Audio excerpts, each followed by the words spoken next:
నమస్తే గురూజీ. శ్రీమాత్రే నమ. గురువుగారు చాలా మంది అంటూ ఉంటారు. ఇంటి ముందు గోరింటాకు చెట్టు ఉండకూడదు అంటారు. యాహ్! అదే గోరింటాకుని ఆషాఢ మాసంలో ఆడపిల్లలు పెట్టుకుంటే మంచిది అంటారు. యాహ్! అసలు దీని వెనక ఏదైనా సైంటిఫిక్ రీజన్ ఉందా? సైంటిఫిక్ రీజన్ అంటే ఏం లేదమ్మా. గోరింటాకు చెట్టు పెట్టుకోకూడదని అడిగితే అక్కడ వాస్తు శాస్త్రంలో లేదు. హ్మ్. వాస్తులో ఉన్నటువంటిదేంటంటే ఎక్కువ ముల్లులు ఉన్నటువంటి చెట్లు పెట్టకూడదు. ఎందుకంటే ఎక్కువ హ్మ్. ముళ్ళున్నవంటే మనకేదైనా చెట్టు దగ్గరికెళ్ళినప్పుడు మనకేదైనా ప్రమాదం జరగవచ్చు. 1, హ్మ్. 2 ఓకే. హ్మ్. అలాగే పాలుగారే చెట్లు పెంచుకోకూడదంటారు. హ్మ్. ఎందుకంటే కొన్ని కొన్ని వాటిలో ఏమవుతదంటే చిన్నపిల్లలు వెళ్లి ఏదో గన్నేరు చెట్టుదేదో ఇవి పువ్వు తీశారు. హ్మ్. గన్నేరు పాలు చాలా డేంజర్. అవును. పిల్లలు గబుక్కుని నోట్లో పెట్టుకున్నారు. ఇదేదో హ్మ్. పాలులాగుంది. చిన్న పిల్లలకి పాలు తొందరగా అట్రాక్ట్ అవుతాయి. అవును. అలా ఏదైనా వాళ్ళకి ప్రమాదం వస్తుందేమో హ్మ్. అనేటువంటి దాంతో కొన్ని అంటే పాలుగారేవి, హ్మ్. ముల్లులు ఎక్కువగా ముళ్ళుండే చెట్లు ఎక్కువగా పెట్టుకోకూడదు. ఇది హ్మ్. రెండే మాత్రమే చెప్పారు. ఇక్కడ గూడా మనకి శాస్త్రంలో చెప్పినటువంటిది అసలు మొక్కలు ఇటువైపు ఉండాలి. హ్మ్. మీకు చుట్టూ ఉన్నాయి. చాలా పెద్ద ఒక ఎకరంలో ఎకరం భూమో లేకపోతే ఎకరం భూమిలో ఒక చిన్న ఇల్లు కట్టుకున్నారు. చుట్టూ ఉండొచ్చు తప్పేం కాదు. హ్మ్. కానీ కొంత స్పేస్‌లోనే ఉన్న భూమిలో కట్టుకున్నప్పుడు స్పెసిఫిక్‌గా అక్కడ మొక్కలు పెట్టుకునే ప్రదేశం తూర్పు అంటే తూర్పు ఈశాన్యం దగ్గర నుంచి తూర్పు ఈశాన్యం అంటే east north east, east east south east, south east south, south south east, south south west. హ్మ్. అంటే తూర్పు ఈశాన్యము, తూర్పు ఆగ్నేయము, ఆగ్నేయము, దక్షిణాగ్నేయం, దక్షిణ నైరుతి వరకు పెట్టుకోవచ్చు. కానీ నైరుతిలో మొక్కలు పెట్టకూడదు. హుహు. ఇది. ఉత్తరంలో ఎక్కువ మొక్కలు పెట్టకూడదు. పడమరలో కొంతవరకు ఓకే. హ్మ్. ఇవి ముఖ్యంగా మొక్కలు పెంచుకునేటువంటి విషయంలో చెప్పారు. ఎందుకండి ఇక్కడ ఎందుకు చెప్పారు? ఎలిమెంట్స్ ఉంటాయి. మనకెలా అయితే బాడీలో వాత, పిత్త, కఫం ఉంటుంది గదా! మన హ్మ్. బాడీలో అది ఏమాత్రం ఇన్‌బాలెన్స్ అయినా మనకి హెల్త్ ఇష్యూస్ అవును. వస్తుంటాయి. హ్మ్. అలాగే పంచభూతాలతో సంబంధం ఉంటుంది గృహం అనేటువంటిది. హుహు. 45 మంది దేవతా అసురులు, వాస్తు పురుషుడు హ్మ్. ఈ సంబంధంగా ఆ యొక్క ఈ గృహ నిర్మాణం, గృహం నడవడం జరుగుతూ ఉంటుంది. ఒక్కొక్క జోన్‌కి నలుగురు, ఐదుగురు దేవతలు లేదా అసురులు దాన్ని రూల్ చేస్తూ ఉంటారు. హ్మ్. అలాగే పంచభూతాల్లో తూర్పు వైపుకి ఎయిరీ ఎలిమెంట్ హ్మ్. వాయుదేవుడు, వాయు సంబంధించిన ఎనర్జీ ఉంటుంది. వాయుదేవుడు ఉండేది వాయువ్యంలో. హ్మ్. కానీ ఆ ఎనర్జీ ఎక్కువగా తూర్పులో పనిచేస్తూ ఉంటుంది. హ్మ్. అదేవిధంగా ఆగ్నేయంలో అగ్ని. ఇప్పుడు మనకి మొక్కల ద్వారా ఏమొస్తుంది? ఎయిర్. అవును. సో, ఎయిరీ ఎలిమెంట్ తూర్పులో ఉంది కాబట్టి, ఆ ఎయిర్‌కి సంబంధించినవి అక్కడ పెట్టుకుంటారు. హ్మ్. అలాగే ఆగ్నేయము, దక్షిణం ఇదంతా కూడా ఫైర్ మనకి వెలగాలంటే ఏం కావాలి? ఎయిరే కావాలి. అవును. అగైన్ మళ్ళీ ఆక్సిజన్ లేకపోతే మనకు సైంటిఫిక్‌గా కూడా తెలుసు. దీపం వెలగదక్కడ. హ్మ్. అలాగే ఈ airy element is supporting element కాబట్టి అది. హ్మ్.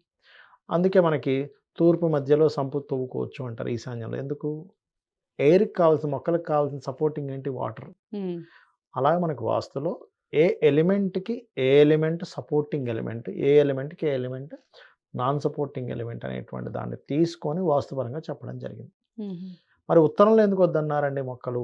కుండీలో పెట్టొద్దు ఎందుకు వద్దంటారంటే ఉత్తరం బరువు అవుతది. హ్మ్. ఎర్త్ ఎలిమెంట్ ఎక్కువ ఉండడం కరెక్ట్ కాదు. హ్మ్. కుబేర స్థానం అది. బుధుడు స్థానం అది. వీళ్ళ బుద్ధి సరిగ్గా పనిచేయకపోవచ్చు. హ్మ్. వీళ్ళకి రావాల్సిన ఆదాయం సరిగ్గా రాకపోవచ్చు అనేటువంటి భావంతో చెప్తూ ఉంటారు. హ్మ్. ఇంకోటి ఆషాఢ మాసంలో గోరింటాకు కూడా పెట్టుకుంటారు. హ్మ్. చూసారా మీరు? అవును. కంపల్సరీ పెట్టుకోవాలి ఎందుకు అంటారు. పెట్టుకుంటారంటే, హ్మ్. మీరు సుజోక్ థెరపీ అనేటువంటిది ఒక థెరపీ ఉంటుంది. మీరు హ్మ్. వినే ఉంటారు. కలర్స్‌తోని, హ్మ్. నీడిల్స్‌తోని, మ్యాగ్నెట్స్‌తోని ఈ చెయ్యి మీద ట్రీట్మెంట్ చేసి బాడీలో రోగాన్ని తగ్గిస్తారు. హుహు. ఆ సుజోక్ థెరపీ ఆహ్, మూలకర్త ఎవరైతే ఉన్నారో హ్మ్. అతను అంటే ఆరోగ్యం ఎలా బాగుపడాలి? అసలు ఎట్లాంటి ట్రీట్మెంట్ చేస్తే బావుంటుందని ఒకరోజు ఇట్లాగే ధ్యానంలో కూర్చున్నప్పుడు ఆయనకి చెయ్యి ప్రత్యక్షమైంది. చెయ్యే కనిపిస్తూ ఉండేది. హ్మ్. చెయ్యేమిటి అనుకోని దాన్ని పరిశోధన చేస్తే ఆయనకు కొన్ని తెలిసాయి. ఏంటంటే దిస్ ఈస్ ద హెడ్. హ్మ్. ఇది హెడ్ అమ్మ హ్మ్. బొటనవేలు. హ్మ్. ఇది మెడ భాగం. హ్మ్. ఇది మన intestine, large intestine, small intestine. ఈ హ్మ్. 2 చేతులు, ఈ 2 కాళ్ళు. చూడండి హ్మ్. మనకి ఇలాగే ఉంటది చూడండి. హ్మ్. చెయ్యి, మెడ భాగము, ఈ భుజాల భాగము, హ్మ్. పొట్ట భాగము, చేతులు, కాళ్ళు. హ్మ్. వాళ్ళు దీంతోనే ట్రీట్మెంట్ చేస్తారు. నేను ఆ కోర్స్ కూడా చేశాను కాబట్టి నాకు వివరంగా తెలుసు. లేకపోతే తెలిసేది కాదు. హ్మ్. వాళ్ళు అందులో ఏం చేస్తారంటే, ఇప్పుడు ఎగ్జాంపుల్ ఎవరికైనా చూడండి బాగా జ్వరం వచ్చింది. హ్మ్. జ్వరం ఒక్కోసారి బ్రెయిన్‌కి ఎక్కుతుంది అని అనుకున్నప్పుడు ఇక్కడ బ్లూ కలర్ రాస్తారు. Blue is the water element. హుహు. ఇప్పుడు మనకి చూడండి ఎవరికైనా బాగా జ్వరం ఉన్నప్పుడు నీళ్ళు బట్టని తడిపి ఇక్కడ పెడుతుంటారు చూసారా? పెడుతుంటారు. హ్మ్. తలకెక్కకూడదు, బ్రెయిన్‌కి ఎక్కితే మంచిది కాదు. అక్కడ కూల్ డౌన్ చేయాలని. హ్మ్. మనం చాలా ఇండ్లల్లో కూడా పెడుతుంటారు. పాటిస్తూ ఉంటాం. అవును. అవును. అలా వాళ్ళు ఇక్కడ బ్లూ కలర్ రాస్తారు. హ్మ్. ఈ ఆషాఢ మాసం వర్షాకాలం కాబట్టి హ్మ్.